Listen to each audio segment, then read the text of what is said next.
It's quite exciting.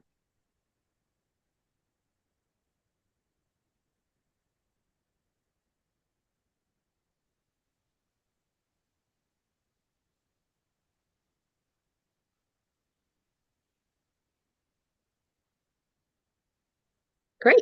I think we're live. Hello, and welcome to the Partners of Commercial Fishermen UK Women in Fisheries webinar. My name is Stephanie Lucas, and I am the Network Coordinator at UK Women in Fisheries. And I am joined here today by Megan, who runs the Partners of Commercial Fishermen Network, and she's based over across the pond in the United States. So, welcome, Megan. Um, Unfortunately, we were going to be joined by Jenny Price, who is a UK-based partner of a commercial fisherman who also owns two vessels in Bridlington and also created the Get a Life at Sea program. She is poorly today, get well soon, but and was unable to join us. We did try to find a replacement speaker at short notice, but we fully appreciate how busy women in the industry are, and we didn't want to put any more pressure on the women working really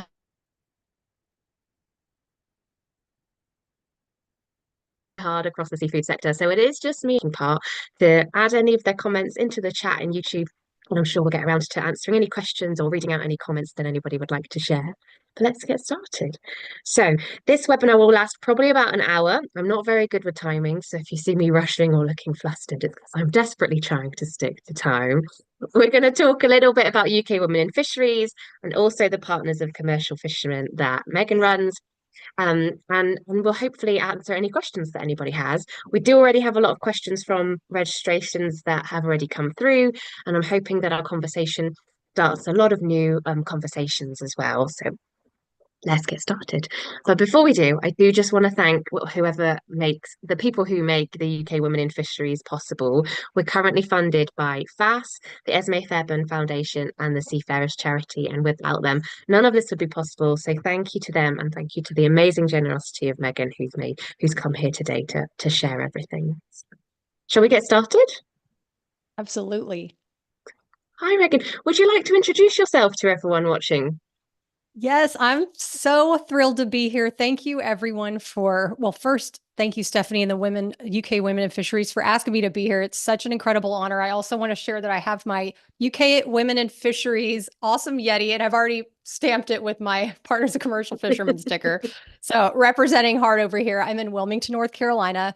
My name is Megan Waldrop, and I'm the founder of the Partners of Commercial Fishermen community. We're an online space that helps connect women and partners from all over the world to find support, education, and community. And I know we'll get into more detail later, but also on a note, I give my love to Jenny. I'm sad she couldn't be here. And it's interesting that Jenny and I connected on Instagram years ago, I think almost in 2020. And so she's actually on the blog. And so it's there's special ties there with the UK Women in Fisheries already. So thank you so much for having me. Thank you. Okay, let's get to it. So, in the next section, we're going to talk about the three parts of work that go into being a partner of a fisherman: the household management, the emotional toll, and the important admin tasks that we find partners being tasked with. So, firstly, we know that the catching sector sometimes work long and unsocial hours. What does that mean for the household? Oh man, this is such a great question. At first, I don't think I fully gave my intro. So I kind of want to give the intro and then lead into the household responsibilities because I had no idea what the heck was going to be involved when I fell in love with my fisherman 10 years ago. I fell in love with my fisherman. We long distance date for 9 months. I was in California at the time and he was in Washington State. Then one day when he was visiting me in California, he said, I'm going to go up to Bristol Bay, Alaska to fish for 3 months. And I thought, hold on. It's been fine seeing you every month ish, but 3 months, I'm 33 years old and it's about to be summertime in California. Do you realize the sacrifices I'm making for this relationship? And then I realized, wait, do I realize the sacrifices I'm making for this relationship? And so it really reminded me of my childhood as a military kid growing up and seeing the spouses and how they were managing the home front, taking care of the family, and also sending their loved ones off for, remote places where they couldn't speak to them for long periods of time, and also not knowing if they're ever going to see them again. So those parallels really made me think, all right, well, this is a serious business to even want to invest in a relationship with a person who has this kind of job. So I'm going to go on Google and see what's the lifestyle all about. I thought, there's tons of support for spouses in the military, as there should be online. And so I'm going to see what's up with the commercial fishing. So I Googled how to date a commercial fisherman. And lo and behold, absolutely nothing came up. There was a post here and there about dating a sports fisherman, which was more, the tackle box is lying open on the table and they leave their lures everywhere. And I'm like, that's great. However, I'm worried about if my partner's going to come back alive. Like, where do we get down to the nitty gritty? And so fast forward, I'm a former journalist of 11 years. I was also an editor at a paper in Santa Barbara, California. And so I had a blog where I would publish previously published works so I could get future writing gigs.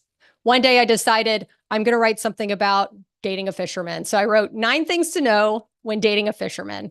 And it was sweet, innocent, but also a little, hey, just so you know, like this is what's to expect. And I put it out there. I didn't think anything of it. And then next thing I knew, that was the one blog post that I heard from women all over the world, from all parts of the United States, from Canada, the UK, Australia, saying that they could relate. And that brought me to tears because it meant that I was not alone. I still get emotional thinking about it because it can be so isolating.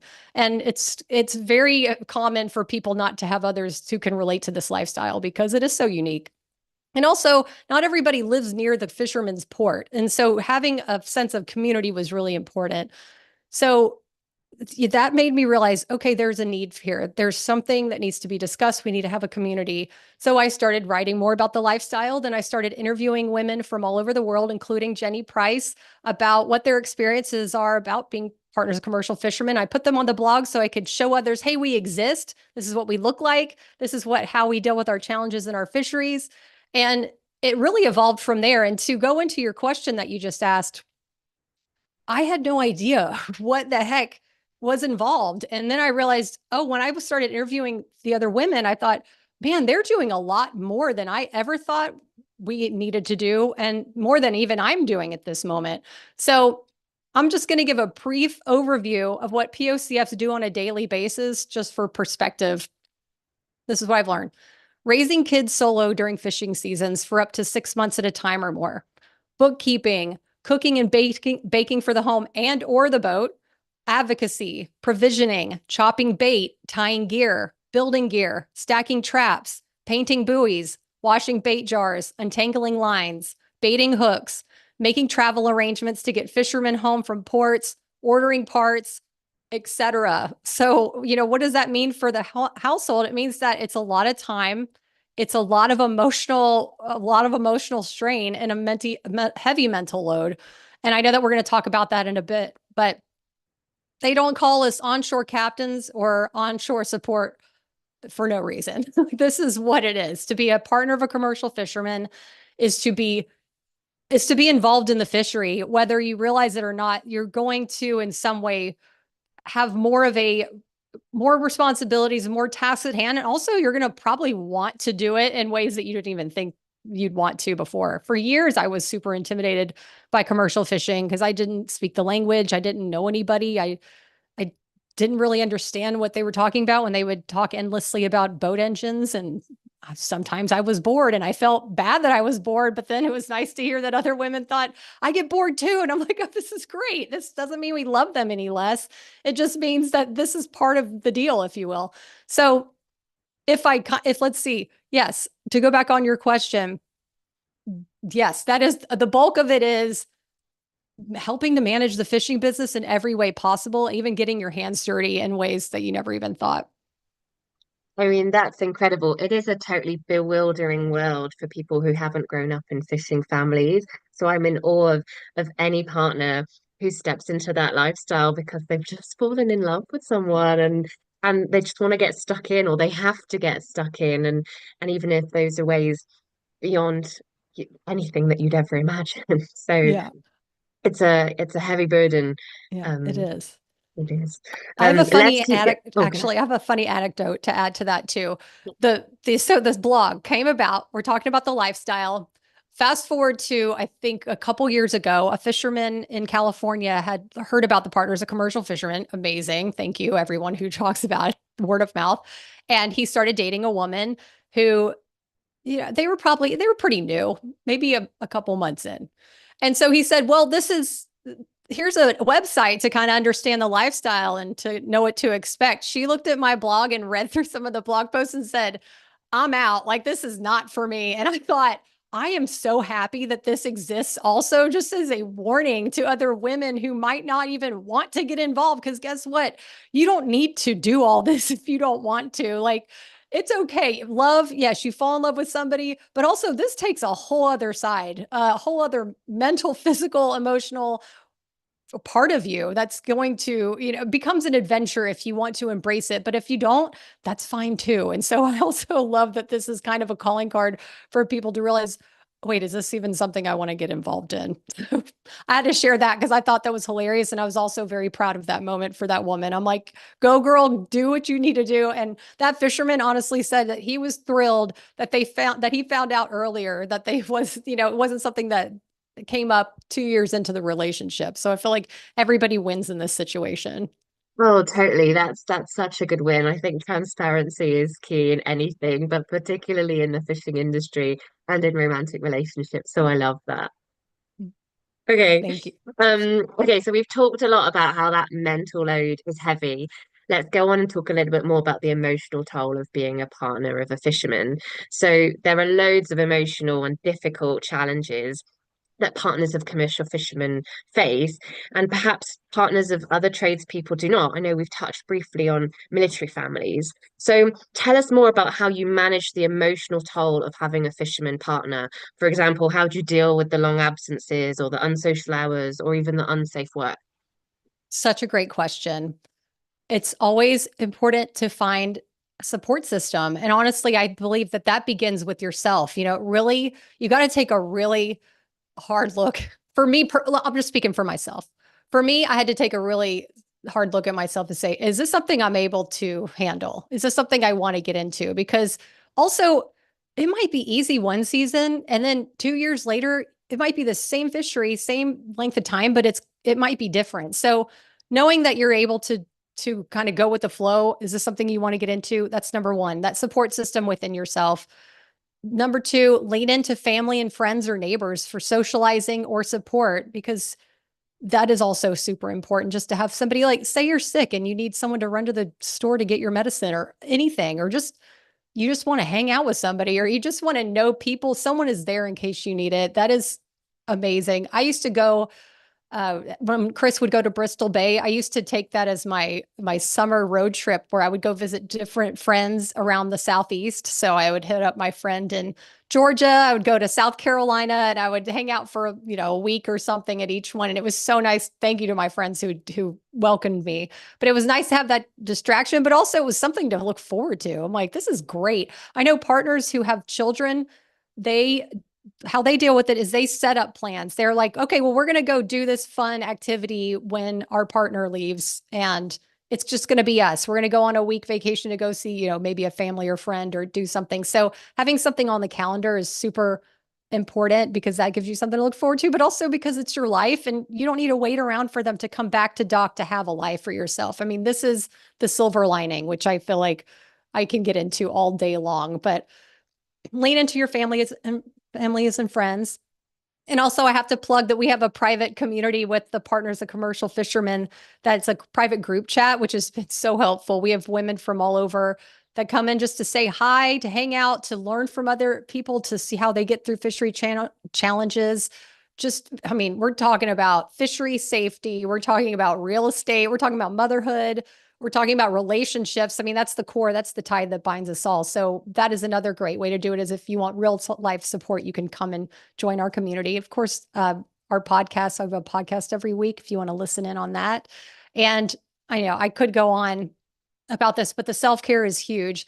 And I also, when I mentioned self-care and looking at yourself, and I want to talk about a serious issue that we talk about with fishermen, but I don't think partners of commercial fishermen, we bring this up enough, and it's addiction, to really look at yourself and see how you feel about are you drinking too much? Are you taking any kind of substance too much? Are you overeating, shopping, whatever it is? How can you find support in that area? I personally have dealt with addiction I mean, since I started drinking alcohol. I no longer drink, but I talk about that on the podcast too. And also marijuana and other substances that in your youth might have been fun, but at some point, is that a coping mechanism? And is this something that's really helping you? Or are you really feeling lost? Like, is this your time where you kind of go down in the hole when your fisherman's gone? You can find support for that. And there's absolutely no shame in it. Everybody goes through something. And believe me, people in our community, if anybody understands, it's us. And I definitely can understand on any level. And I would never judge you for it. So I definitely want to talk about that addiction piece because it's not only with the fishermen, but it's also that POCFs may deal with it when they're trying to pass time. And therapy is super helpful. I'm a huge advocate for therapy. The addiction specialty groups. And I know there's some great ones in the UK as there are in the US. And you can also open up to close family or friends who have maybe gone through it, or maybe someone on Instagram. And there's so many different sober accounts too that you can find on social media that you can find other community members to talk about it and not feel shame because there's no shame at all. And so if you want to listen to the podcast about the struggles with addiction that I've gone through and other POCFs who have been open to share, episodes 32, there's 82, 83, and then episode 49 is a woman in our community, Audra Kirshnerova, who describes how she personally overcame addiction and a miscarriage and her partner being gone for long periods of time and how she came on top. And it was just really very beautiful and transparent. So definitely wanted to share on that one. Thank And you let's so see. much. Yeah, absolutely. I Absolutely. love listening to your podcast, and I mean, Oh, thank you. what you think is often a tiny part of the women in fisheries movement, as in being a partner, is actually such a huge thing that opens up enormous social and emotional questions. So, thank you for sharing. Oh, Yeah. absolutely. I mean, that's also another thing like about community that I love about women in fisheries in exactly the same way that you've done with your partners of commercial fishermen community as well, is that we're always trying to facilitate friendships or in-person meetings or a bi-weekly, virtual event just to get people chatting or just to confirm those, senses that you're not alone and help people connect in any ways, whether it's just a friendly email or a hug. Just knowing that you're not the only woman out there, you're not the only partner of commercial fishermen out there. Might feel like it sometimes, but it's definitely not true. It's so true. And the women that I've connected with at UK Women in Fisheries are just so incredibly kind and loving. And I can't wait to get to know more. So I love that your group exists for the women of the UK. So thank you all for everything that you do. Oh no, thank you. Let's keep going before this turns into a big love fest of just Right? everybody supporting each other. So, so we've talked about the household management and the emotional toll. Let's talk a little bit about the admin work. So I'm not sure if it's the same in the US, but in the UK, there is a lot of admin that goes into getting a commercial fisherman out to sea safely and selling fish. Not just bookkeeping or boat maintenance, but dealing with regulators, attending a lot of meetings, and safety exercises like risk assessments too. So have you found that as a partner of a fisherman, you've been tasked with these things? And do you know how to do those things? Oh my gosh, such a great question. And let me tell you, there are women in our community that are way better, way better versed than better versed. I don't even know if that's a proper way to say it, but more well versed than I am in this area. And it's so interesting because in the US, it's massive. And this is a mantra I feel that also people in the UK can say that fisheries in the US and the UK are so highly regulated, which means they are as sustainable as they possibly can be. I mean, people are going by the rules. There are people who are active collecting the data, there's scientists, there's environmentalists, there's researchers, there's all kinds of people, government officials, and also fishermen and families who are making sure that our fisheries can be sustainable for generations. So we should be proud of that. And but also we can also feel that we're getting loaded down by these regulations because some of them feel unwarranted and we don't know where the data is coming from or if there is any data to prove their their truth or not. So, man, we have so many great women in our community that are the voices that are constantly advocating through community meetings, public comments, and public comments is where you get like 2 to 5 minutes to speak. I don't know if that's how it is in the UK, but you have like a short amount of time to speak on this one topic, and you either get a week in advance to know what the topic is, or you get less than 24 hours to know what the topic is. And you can speak in person or in Zoom. And people also go to the state and the national level. And for me personally, each fishery is so different. I'm sure it might be the same where you all are, but it's hard to keep up. I mean, it's hard to keep up for my fisherman's fishery, let alone the one right next door to it in California, let alone the estate, let alone the entire country. So I feel that the best way that I advocate for our fisheries is by giving voices to the partners of the commercial fishermen who are way more knowledgeable about what's going on in their areas than I ever could be, and to learn from them and just see. I mean, they are so confident and they are getting after it. And I'm thinking, dang, I need to roll up my sleeves and get more involved. And how can I help? And so creating space for them and to reflect back their value and that they are the voices, since our fishermen are incredibly busy fishing and trying to stay alive out there, to even come up to these public comments is huge. Like, our voices are so valuable. And I feel that, you know, for many years I felt really intimidated by fishing, and I didn't know where I fit in, and I didn't know if I could. And after all these years of interviewing these incredible people of our communities and seeing all the work that they do, I thought, I've realized that other than the fishermen, no one deserves to be here more than we do. And we are the freaking backbone of the industry. We are the voices, we are the brains. I mean, if anybody wants to Absolutely. talk and get in touch with the fishermen, or know what's going on in the fisheries, they talk to the partners. I mean, Yeah. we are the anchors. And so that's where my advocacy is to constantly make that available to people who want to know how to advocate in that way. And I also want to note that, like, advocacy can be very intimidating. I feel the same way. I totally get it. An easy way to advocate is talking to your friends and family, or even strangers you meet in the store, about commercial fishing. And if it comes up naturally, if they want to know about it, they're like, oh, what does your partner do? Or, oh, that fish looks good. You're like, oh, it's wild caught from blah, blah, blah. Did you know?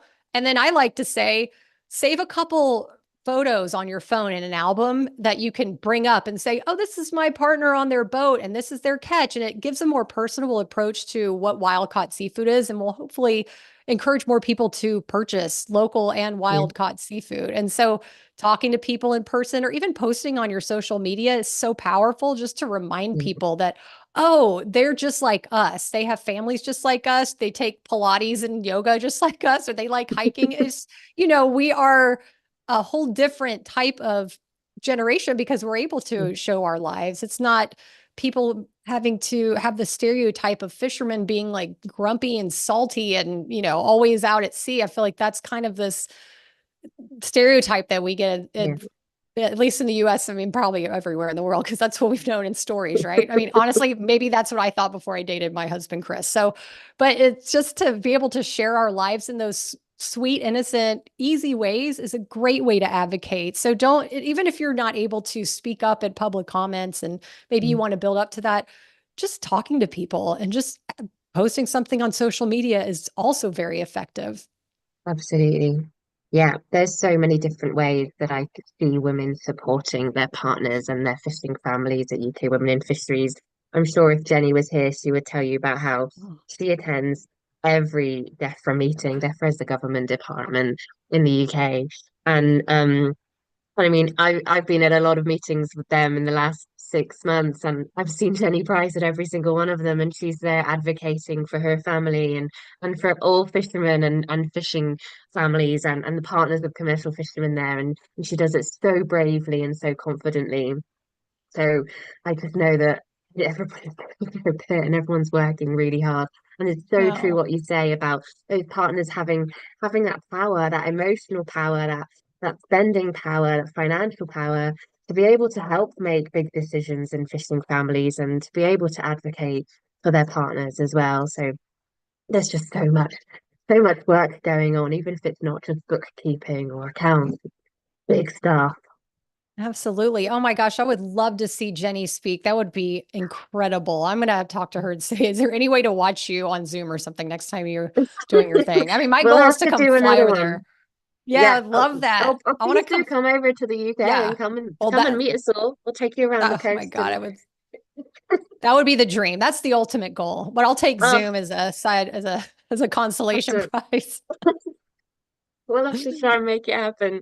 But maybe we'll have to do another one of these in a few months and make sure Jenny can come along, or maybe other partners of commercial fishermen in the UK want to join and tell us their experiences. Because I'm sure that whilst we all might have the title of partner of commercial fishermen, and not me, unfortunately, I'm just the network coordinator at UK You're Women in Fisheries. But whilst we might share the same title, I'm sure we all have very different lived experiences and come from very different families and are all operating in really different ways. And I'd love to hear it all. Yeah. Yes, me too. Amen.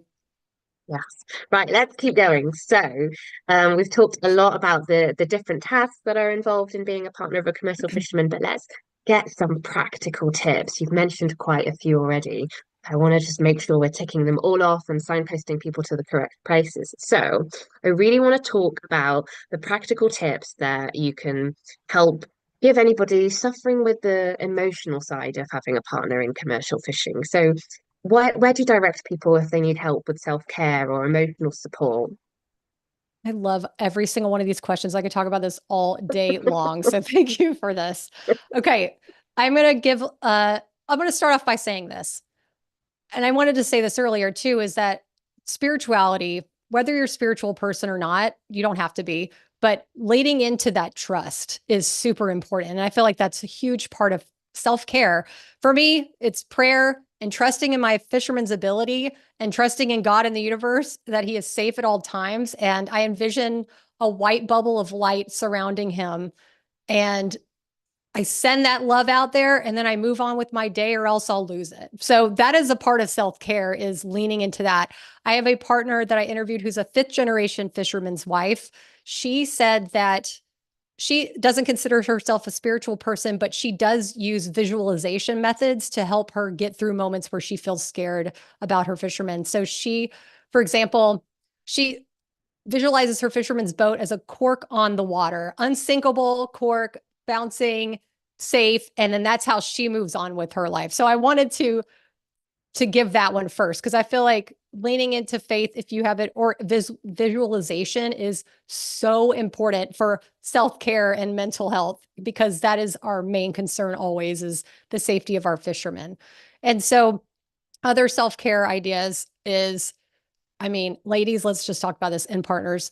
Lean into the silver lining of having alone time. I mean, can we talk about the fact that it's not that terrible that they're gone? I mean, we miss them and we love them, and that does not deny our love.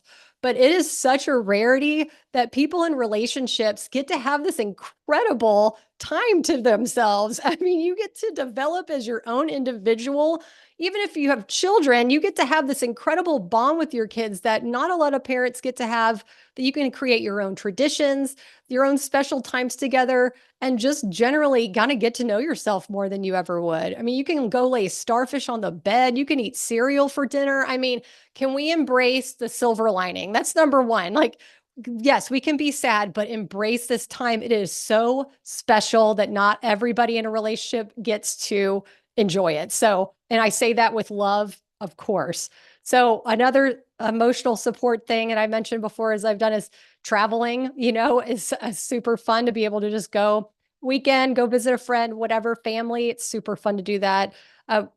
At home spa days. I love doing that. Couple eye patches and watching TV shows that your fisherman would probably groan over, like bring it on big time. It's just it's the simple things like that. And of course, like I said, the support is leaning into your friends at the UK Women in Fisheries and leaning into the women at the Partners of Commercial Fishermen. Like we're both here for y'all, no matter what you need. And also the best part is you can ask them what they think. What do you guys do when your fisherman's gone? Or, hey, do you want to get together if they're not, or do a Zoom or whatever it is? But just learning to invest in yourself, really. I mean, we have partners that love to refinish furniture, take online courses, go hiking, you name it. I'm going to take drum lessons soon because I've always wanted to play the drums, like learning new hobbies, just anything that's just going to bring you joy. Like put your joy first. You do freaking enough. All right. Just as existing as a woman on this planet, do something for yourself. Like, what are you going to wake up today or the next day and say, what can I do today that's going to bring me joy? And do that. It doesn't mean you have to go skydiving or doesn't mean you have to go to Bali to a retreat to find your peace, which by the way, yes, I want to do that. Let's all We can go dream. do Yep. that. Yes. But what can you do today that will make you happy? Is it taking like a more scenic way to get to the office? Is it, Yeah. bringing your tea and go sitting in the park for 5 minutes? Is it for 20 minutes? Let's give you a little more time than five. But for me, one of my favorite things that I've done is in the middle of the day, I will set my phone for 5 to 10 minutes, depending, and I will just lay the F down and I'll turn my phone off. I'll put it on do not disturb and I'll lay down for 10 minutes, 5 minutes, just with nothing and just close my eyes. And oh man, it feels so good. And if Wow. you're a parent and you're like, I can't turn off my phone, there actually is a way that you can have certain numbers reach your phone, even if it's in do not disturb. So I want to give that little hack out. Like if your kids are at Yeah. school, you could have their school be able to, pop up. But just having those making time for yourself and really, even though it can be sad, but also it's freaking awesome. So, hello, Yeah. let's embrace that. So, So yeah. cool. That's something that UK Women in Fisheries tries to do in our monthly virtual meeting called the With Current. We end up talking about anything that brings us joy, from saucy books or rock painting or crochet. I often dress up my puppy in various funny outfits. Last week she was a lobster, the month before she was a Oh, mermaid. So anything that just brings us a moment of joy together, just so that we realize that there are things that connect us, and laughter is certainly one of them. So I love that there's so many oh, different ways that we can just make sure we're all looking after each other, even if it means for a moment we don't talk about work. yes. Oh my gosh. I want to come hang out during that session. I want to see what you guys are just more fun every second. Okay. This is great. It's all the puppy does all the work. Okay, so we talked a bit about those self-care hacks. So what about the tips or resources that you can signpost to other people who want to learn more about the practical sides of fishing?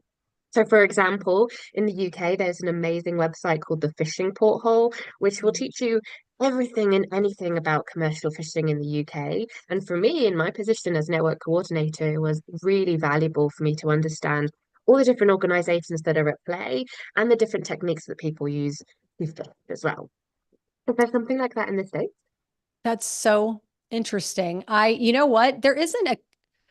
I feel like there's several different websites and different organizations that people can go to, but we're very disconnected in the US. It's hard that way. And in the UK, does it feel that all fisheries are easily connected? Oh, that's a really tough one. So I'm hoping people will answer in the comments to see how they feel. I know that I felt that there's so many organizations that I still haven't introduced myself to them. There are fishing associations, and there are really small scale fisheries, really large scale ones as well.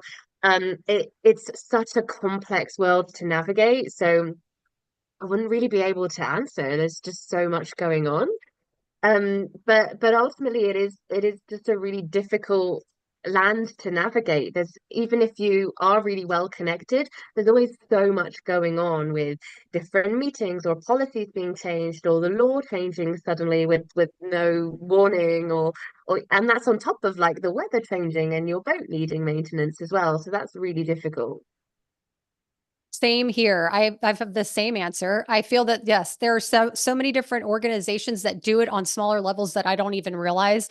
But my best advice to anybody, at least in the US and probably anywhere, is Google where your local region is, your fishery is, and say, okay, for commercial fishing in Rhode Island. I'm sure there's some things popping up that people are probably screaming right now if they're listening to this on the podcast, but there's tons of different places that you can go. But yeah, I mean, honestly, it is so diverse and everybody has, and I feel that the organizations that I do know that are escaping my mind right now, they do have such great detail information on their websites. Like everybody is kind of talking about the same ish thing, but it is slightly different because the fisheries are different and the state laws are different and the regulations and stuff like that. So, Yeah, and it's also yeah, disjointed and it's a exactly. confusing world to navigate, isn't it? It is. It is. Yeah, And I mean, just to bring it back, like the fact that you guys are such an incredible resource, people reach out to the UK Women in Fisheries, and also people reach out to the Partners of Commercial Fishermen, our private group chat. This is like a question that I would drop in there and I would get tons of answers. Oh, you can go here, here, here. I mean, it's instantaneous. It's really amazing. So if there's any kind of question about fishing, because I feel like partners are also the main people researching a lot of regulation, what's going on, regulatory matters. exactly. Yeah, Yeah. what we're finding is that it's often the partners of the commercial fishermen that are doing all the legwork behind getting somebody out to sea. They're the people that are staying on top of all the regulations and all the admin, all the risk assessments, and it's them that are very much aware of what might be coming in the future as well. So it's Yes. it's bewildering that it's not all connected and Yeah, not all it easily is. navigable as well. Um, Totally. there there's another resource in the UK that I'd love to signpost. They're called Seafit and the Seafarers Hospital. They do offer support for seafarers, so that's fishermen and their partners. That includes things like a traveling dentist. So, anybody in the UK listening will know that getting hold of a dentist is really difficult at the moment, and that would be made incredibly worse if you live in a rural area or maybe work on social hours. So, that's an incredible resource that is available in the UK to fishermen and That's their awesome. families. Yeah. The one that comes to mind I'm thinking of is fishing partnerships in the US, and then there's local catch network is a great one. Alaska has incredible resources. I feel like they're just like they've got it locked on lockdown on Alaska. They really have it all. So those are three different areas that I would search if you're in the US, and also our private group chat. If there was more of a specific answer that somebody had, I would be able to say, all right, who can I talk to go find this specific answer for you? But yes, it is so broad that it's kind of a here are the couple of organizations and then Google. Like that's how we all Yeah, do and it, right? this question has highlighted the need to make sure that you have that community around you so that you can pull your resources together and you can help each other and direct and signpost each other because there's just no way that one person or one organization is going to know everything that we need the answers to. It's an enormous world out there and it's so confusing. 100%. Yeah. All right. So let's keep going. Now, something we like to do at UK Women in Fisheries is elevate the profession, and we're working really hard to make sure that fisheries is represented as professionally as possible. Now, we know that there are partners of commercial fishermen out there that could be watching or listening right now, and or perhaps have not come from fishing families, maybe aren't paid or supported as we would like to imagine. It sounds like in some areas there needs to be a bit more support from a government level to support fishermen and their families. So you're doing incredible work at advocating for women and for better practice. Would you like to tell us a little bit more about what's happening in your community so that you're advocating for the best practice for your fishermen? So, for example, how are we helping fishermen to stay safe when they're out at sea? 100. Love this. Yes. And, safety has been one of our biggest conversations the past couple of weeks, actually, in our private community. And it's interesting because also safety regulations are different in every country and different states and all that good stuff. So in the US, fishermen are not required to have PFDs aboard. In Canada, they are required to have PFDs aboard, but they're not required to wear them. But you are required in the US to have immersion suits in case you fall overboard. There's all these other nuances. But from my understanding, if there's anybody out there from the US that's like, she's wrong, but I don't believe so. I don't think that that's an actual requirement. So safety, yes. What's interesting is I had a conversation with Dr. Laurel Kinsel. She's a professor at Oregon State University. She's helped, she was a part of a program called Life Vests for Lobstermen that was out of Maine. There were so many different organizations that were involved in this. It was incredible. They talked to the fishermen and said, okay, so here's a bunch of life vests. Can you tell us your opinion on I mean, I think they narrowed it down to about the top 10, and they got feedback on the different types of safety gear because in the US, like I said, you're not required to have it on board, let alone wear it. And one of my favorite parts of that interview was that Laurel said that the number one reason that fishermen wore PFDs, personal flotation devices, is because their wives told them to. That was their number one Good. reason. Their number two reason was because their daughters told them to. Like Oh, the women, the female influence of fishermen's safety is massive. With that said, fishermen wearing PFDs, what does that mean? That could mean so much. And I think that the fact that people have to be really understanding about what fishermen are doing aboard a vessel, what kind of vessel they're fishing on, what their gear is, and their body type. You know, not one PFD is not going to be one size fits all for every fisherman. It's not going to work that way. A fisherman who wears a vest PFD in Alaska would be sweating their butts off in the Gulf Coast in Alabama. Like that's just not going to work. So finding the right PFD that's going to work for you is number one. And that's yeah. been a huge topic for us in our private community is I asked the partners, I said, what's your knowledge on PFDs? And it went from what's a PFD to a person in from Canada, a woman in Canada who's extremely knowledgeable, a laundry list of PFDs, where they have it aboard. I mean, it was Yeah. dialed. So it was incredible to see how our knowledge was across the board, just like a spectrum. And I Yeah. feel that for us to understand what our fishermen needs, we need to talk to them. And that's one of the things that the lifeguard or the life vest for lobstermen was that the fishermen are constantly feeling like regulations are placed on them. They're getting their jobs taken away. Their fisheries are shrinking. They feel like the people are telling them what they're doing wrong all the time. And the fact that this project came in to say, what feels good for you? How is this helping you? We don't want to put any more burden on you than you already have. They felt seen and they felt heard and they felt supported. And I thought, thank God that these people were out there doing this. And so understanding what the fishermen are and what they want and what their needs are and what they're actually going to wear. So there's also PFDs that are, we have the Coast Guard. What is the Coast Guard equivalent in the UK? Yeah, we have Coast Guards and Oh, then it's we the have Coast Guard too. Okay. yeah, and then we have the RNLI who are volunteer lifeboats. Yeah. Okay, nice. Okay, so the Coast Guard in the U.S.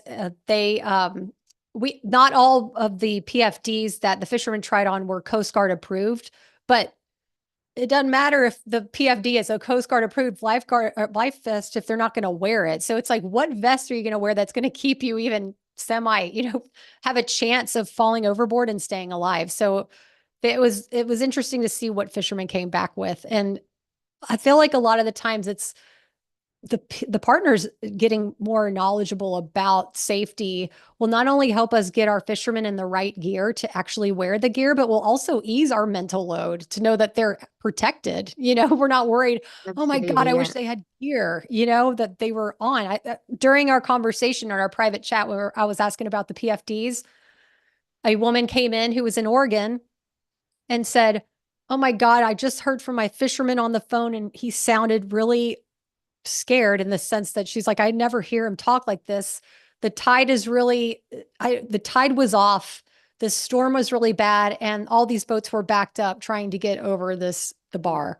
And she was wigging out. She was stressed out. And she said, oh my God, if he gets through there, I'm buying every piece of safety gear I possibly can to make sure he has it aboard. And I'm thinking, yeah, like we just want to make sure that they're going to be able to wear the gear and get home safely. So I feel like the biggest thing that we can do is to talk to our fishermen about it and to find a place where they can try on the gear Yeah. and ways that we can find something that's going to work that's not going to get caught into any gear that makes Yeah. me becomes even more unsafe for them.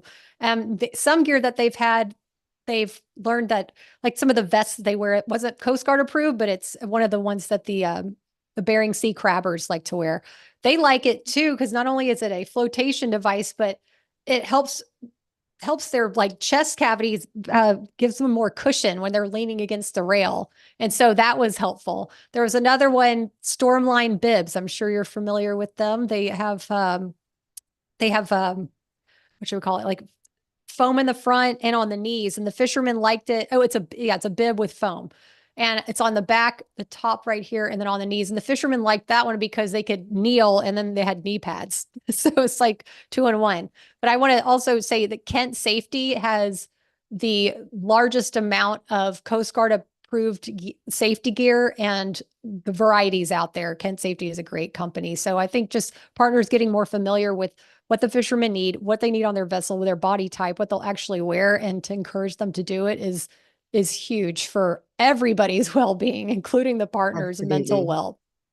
Absolutely. I mean, that was fascinating to hear what it's like in the US and Canada. So in the UK, the general rule is that you have to wear a PFD if you're on a vessel, and there are very few exceptions to that.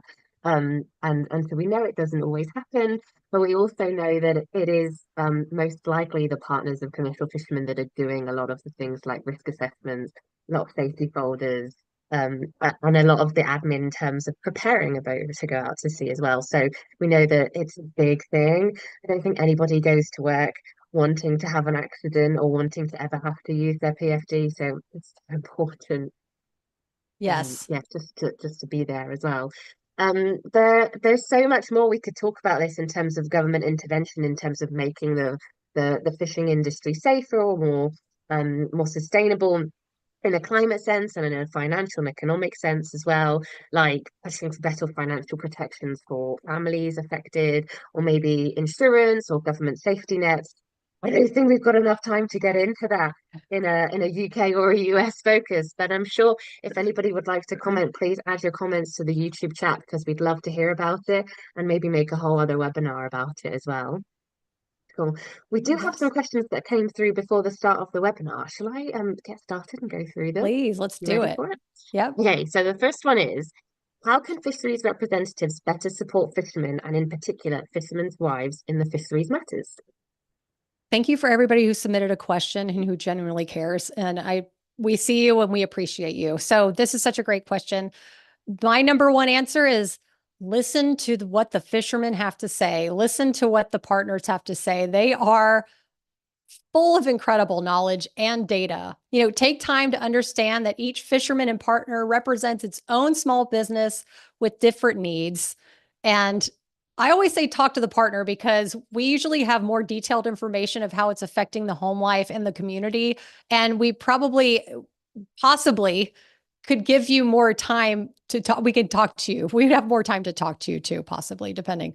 We're all busy. I get it. But I want to say a, a POCF, Melissa Collier from British Columbia, Canada, who is our wealth of knowledge. I really appreciate she gives so much. But she also said that. She said, use us as a resource. We are very knowledgeable. Our fishermen are often gone fishing, and many of us are the mouthpieces of our business. If you're curious about fishing, fisheries, or fishery management, or whatever the latest buzz is about seafood, ask the fisherman's partner. We're likely to know a lot and can help answer with facts or point you in the right direction. In an age of misinformation, we are an amazing resource that can be used. So I'm going to end it with that one. That's absolutely incredible. I think Jenny would say exactly the same. Jenny, I'm so sad you're not here I because know. Jenny is absolutely the mouthpiece, and something UK women in fisheries have desperately been trying to do is to make sure that women in particular are included in lots of these discussions and meetings of fisheries representatives or in fishing organizations or government research where women were generally excluded before. And by including women, we're more likely to include the voices of partners of commercial fishermen that have a way more holistic view of what's going on in the industry as well. Yes, that's a great point because that also is something that happens here in the US where partners are overlooked and how we're overlooked in this one particular council meeting, they were trying to get a partner on one of the council boards. And they said, but what's her sea experience? Like, how long has she been? And they're like, it doesn't matter. She's been with this guy for maybe 2 years and knows more than people who've been in it for 20 years. Like, this woman is invested. Why are we basing this on the fact that they're not on the boats? Like, why is this the entry point to have a voice? No. Yeah, we definitely need to change Absolutely. that. And I love that the UK Women in Fishery exist and the POCFs exist so we can help change that. Yeah, it's happening. I think we're in the 6 months that I've been here. we're definitely seeing more women included in these conversations. So I think we need to keep going because Heck we're yeah. succeeding. Yeah. Heck yeah. Okay, so the other question is, and you've definitely answered this already, but what is your top tip for coping with the separation if you had to choose just one? Yeah, the top tip is embrace it, honestly. You said how to cope with the separation. Yeah, see it as a gift, honestly. Absence makes the heart grow fonder. That's the camp I live in. And to be able to have those separations really makes you appreciate each other more too. You know, my fisherman's gone. He's like right now, my fisherman is in California and I'm in North Carolina. We're 2,554 miles away, but who's counting? But that's how far away we are. It's probably further than that.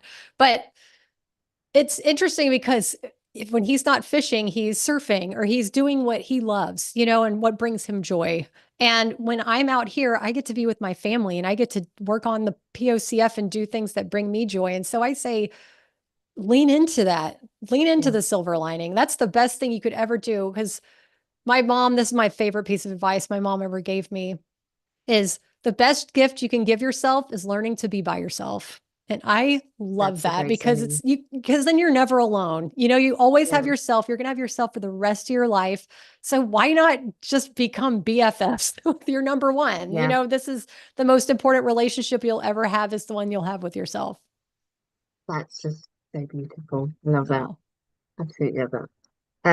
Okay, now question number three was, is there a website that can give an idiot's guide to all the requirements for going to sea so that those at home can help if possible, even without knowing everything about the job? And we have touched upon answers for this.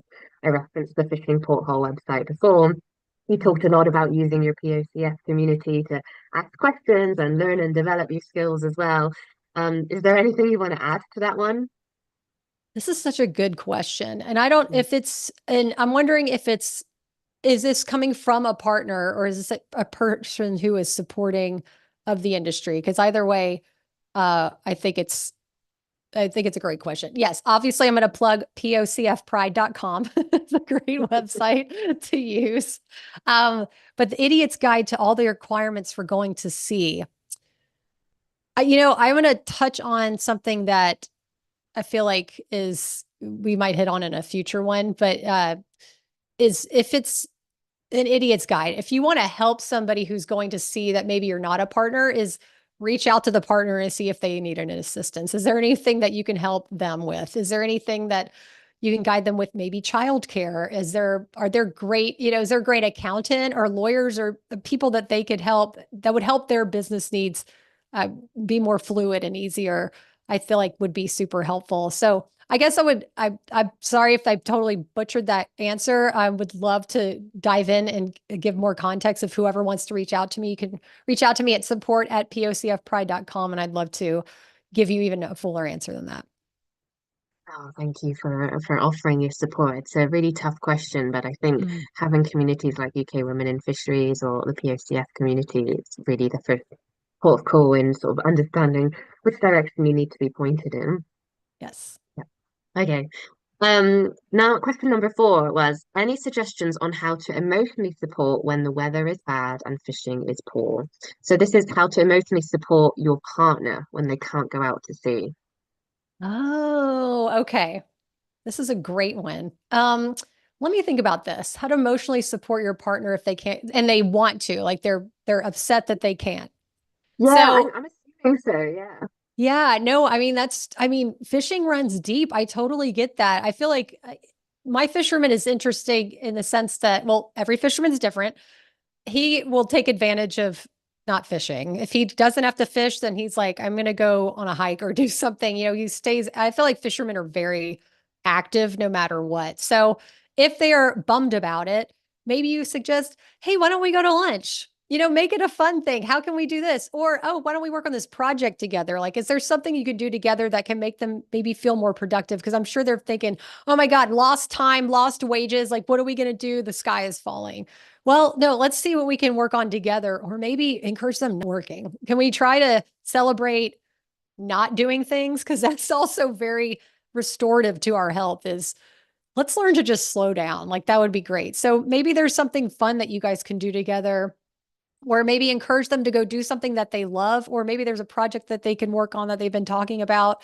I feel like anything to make them feel that they're, heard. I think just listening, even just listening. Why does this bother you so bad that you can't go out to sea? What is it about that? Even just asking that, how can they Yeah. feel heard and supported in that way? Yeah, it's a really tough one, isn't it? I know winter in the UK is long and miserable, and it's quite expensive to do anything else other than work at the moment. So Oh, a tough one. And on that interesting. same topic, question number five sort of follows on. So, what are your views on whether decisions taken by the Chancellor on small businesses is impactful? It's not a question about GDP, economics, or social research, but more about the practicalities of running a business. And I can give you some context in terms of the UK at the moment. It's probably very similar to the US. The cost of living has skyrocketed. Lots of new government policies are really not supportive of small businesses, let alone small businesses trying to scale up or employ people as well. It's really, really hard for anybody out there at the moment. Costs are huge. The cost of fish is not really increasing, but fishermen's costs are increasing massively. So what are your thoughts on all these structures that are not supporting the financial health and well-being of the fishermen and their partners? Like, what do I think about it? I mean, I think about the same about everybody who's probably on this webinar. Like, what the F and why the F? Like, what is happening here? Why are we valuing other industries over fishing? Not only is fishing feeding the world, it is a tradition. It's a part of our culture, no matter where you are. I mean, it's history. So I personally feel like, what the F? So that's number one.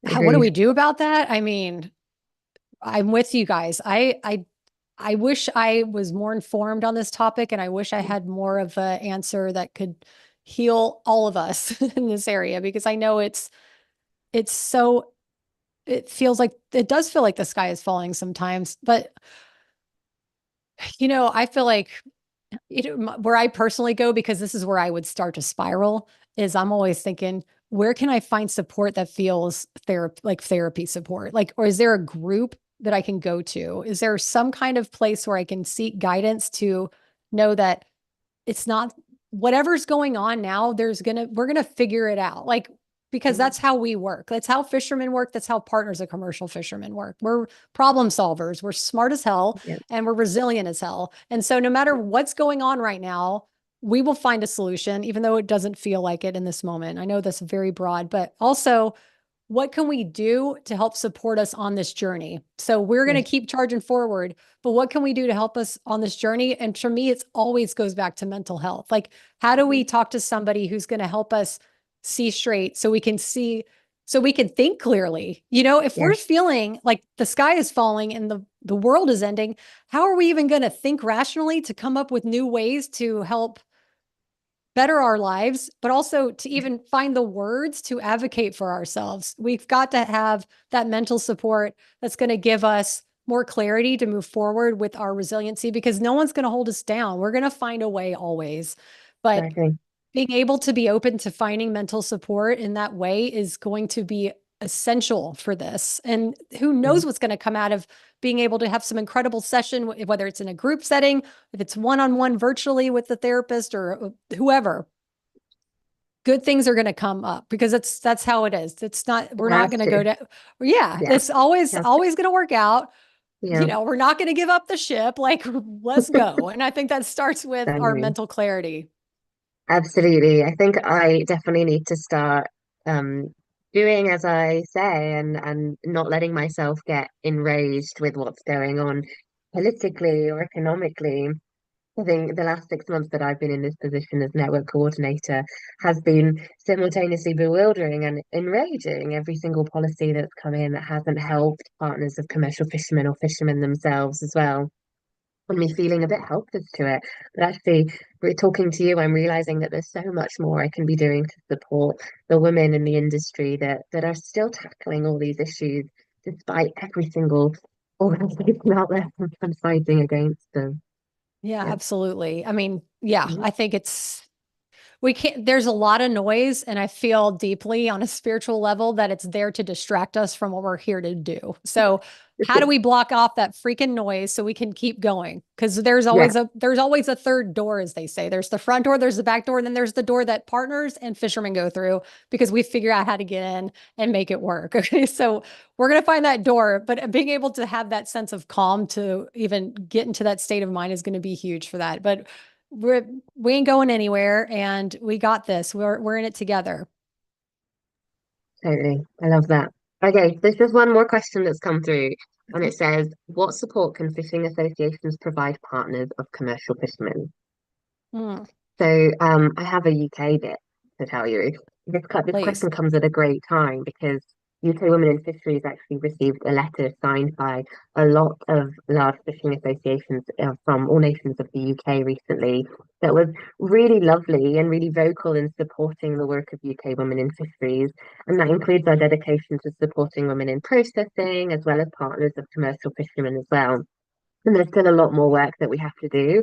I really love that the work that organizations like ours are doing are genuinely making an impact and making sure that the voices of women are heard. So I think obviously there's a lot more that needs to be done. We're not quite at that point where fishing is being associated with a really elevated profession. We're certainly not being considered in the same light that farming is, for example. But we're doing something, and I think there has been progress. But what else can fishing associations do? And is it the same in the US? That's awesome. You guys are such a wealth of resources. It's amazing. And not only the resources, the connection and the love is there. It's not just here's an organization to fill in the blank and here, we fixed the, we're here to fix the problem. No, y'all genuinely care. And it's so beautiful to connect with you guys, and anybody would be lucky to be in your presence. So rock on with the UK Women in Fisheries. And yeah, I feel like what can fishing associations provide partners of commercial fishermen? They can direct them to the UK Women in Fisheries if the partners aren't aware of them, or fishermen aren't aware of them. And they can also direct them to the partners of commercial fishermen, because I'm always going to self-plug us forever as the Yeah. UK Women in Fisheries and the partners. I mean, that's why we're here. We were built for this. Like, this is actually why we exist. We're here to provide assistance and as much emotional support as we possibly can. So, but if they want to know outside of our awesome organizations, right? They can, I mean, if there's a way to offer family events, like if they're local, that people can get together in some It's way, a great idea. um, wouldn't that be even just Yeah, like a get together? Hey, let's celebrate this and talk about yeah. wild caught seafood. How about this? Why don't we buy the local wild caught seafood and serve it at our businesses, or serve it in our cafeterias or our schools? Mm, That would be a great way to support the local fishing communities. I yeah. think Harvard University recently just adopted that because they're huge into green and green campus and all of that. And so I don't know who they were speaking to. I think it was a lawyer, an attorney I would actually just got off the phone with, who is a commercial fishing attorney. And he said that Harvard was wondering, how can we become more, sustainable and eco-friendly? He's like, go buy the local seafood. Don't, like, quit buying whatever seafood you're buying in your cafeterias and buy it from the fishermen. And I think there's another campus out west that's doing the same. I think maybe in Oregon, I'm not sure, but yes, if companies want to know how to support, like, buy the freaking seafood, like, Yeah. buy the seafood, have events so you can bring the people together. That's also would be a great plug for your company too, if you want them to get to know your product, but also Mm. just bring people together. And there's one organization here that I really want to emulate one day if I ever get the funding to do this. And they're the, I want to, make sure that I'm saying who they are correctly, but it's the Northeast Occupational Health and Services, I believe. They offer a program where they give a fisherman up to 3 therapy sessions for free that they pay for. And I'm Wow. like, that's what I want to do for the partners of commercial fishermen one day. Mark my words. This is my goal of life. But if people are wanting to know how to support, they can donate money to the UK Women in Fisheries, or the partners of commercial fishermen, and we will use those funds to directly impact our fishing communities and the women who can know what to do with that money, and will be able to really, really make a difference into their communities Definitely. and, ripple out into the world. Yeah, absolutely. I think there's just so much that we're capable of if we were just given the time and the platform and the funding. I agree with Yes. you. So I'm just checking there haven't been any new questions. So we're actually coming to the end of our webinar. Oh, it's Yeah, so sad and bittersweet. I've loved hanging out with you it's guys. It's been so nice. Oh no, I always love chatting with you, Megan. I do Me actually too. have some really good news to share. Is that UK Women in Fisheries, as you know, is committed to empowering all women working in any part of the seafood sector. And earlier this week, we learned that a small amount of research funding will be dedicated to learning about the lives of partners of commercial fishermen. And Oh, Ashley and I are looking forward to designing this body of research along with the CCRI. There are two committed researchers who we're meeting with tomorrow afternoon, and I'm sure that a lot of the people listening on YouTube and or maybe listening at a later date are going to be called upon to participate in this research where we're really going to explore the real lives of the partners of commercial fishermen. And from that, we're going to get real data to be able to develop some evidence-based practice with how we're supporting the partners of commercial fishermen and the other women in the UK fishing industry as well. So that's such great oh, news, and I wanted to share it with wow. everyone listening. And I really hope that we'll be able to share the results with you as well, and hope that it can help everything that you're doing as well. Oh my God. I've had to hold in a scream. I'm so happy for y'all.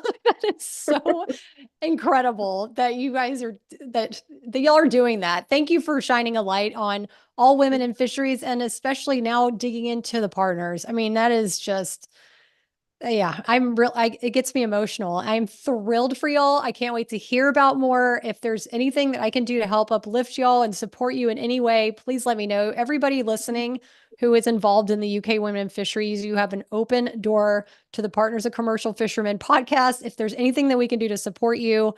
Also, I know I mentioned this earlier, but anybody listening who is a partner who wants it, everybody from the UK Women Fisheries Partners can get a free survival guide from the Partners of Commercial Fishermen. We'd love to help support you in that way, and just let me know. I'm here for y'all. So, and Oh, bravo with everything you're doing. I'm so happy. Megan, thank you so much. We did share the links to all those amazing Oh, good. resources and offers that you offered in an email earlier, and we have another email going out to people who registered after this webinar as well. If Great. anybody listening missed those links, please email us at UK Women in Fisheries or contact Megan directly at Partners of Commercial Fishermen. We'd be happy to share. Megan, your website is incredible. The resources you offer are amazing. I'm a big fan of your podcast, and I think Oh, other thank people you. should start listening too. It's always a really relaxing part of my day. Your voice Oh, is so soothing, and it's really showing me up in my presenting skills as well. wow. That's so honored. Thank you so much for your Thank support. you. And yeah, if anybody wants to connect, it is Partners of Commercial Fishermen on Apple, Spotify, every platform out there. I'm at pocfpride.com. And then on Instagram, it's at megan.waldrep. So at MEGAN dot WALDREP. And yeah, I think that's all the home ports we got for now. And also my website is being updated, so it might look completely different tomorrow. So I'm excited for people to check it out. Oh, I'm Yeah, excited as we to see speak. it. Oh, very exciting. I'll go and check it out. Okay. Thanks. Well, cool. Well, it's evening time here in the UK. What time is it where you are? It's 3 o'clock, and I'm actually Oh, about to hop in the car and drive to Charleston, South Carolina for the weekend, oh, and work oh, remotely for a little bit. That's my oh, closest point to being in Europe is being in Charleston because it reminds me so much of that's like the oldest places we get are the East Coast old yeah. towns. But yeah, yeah. Oh, Mhm. please send me some photos. Oh, well, I will. It's so cool. All right. Well, I think it's here that we say goodbye to our listeners in YouTube. Thank you so much for staying around, listening to us. Feel free to contact us anytime. It has been so lovely having you here with us on YouTube and listening to Megan share all her wonderful knowledge. So thank you everyone on YouTube and thank you, Megan. Oh, thank you. Thank everyone and YouTube. Thank you for being here. And thank you for the questions submitted and UK Women in Fisheries. And Stephanie, it's been such a pleasure to get to know you over these months to coordinate this. And I would love to come back anytime. And y'all are always welcome at my home. And you know Yeah, this. thank you. Yeah. Thanks. All right then. Bye everyone. All right. Bye. Cool. Nice.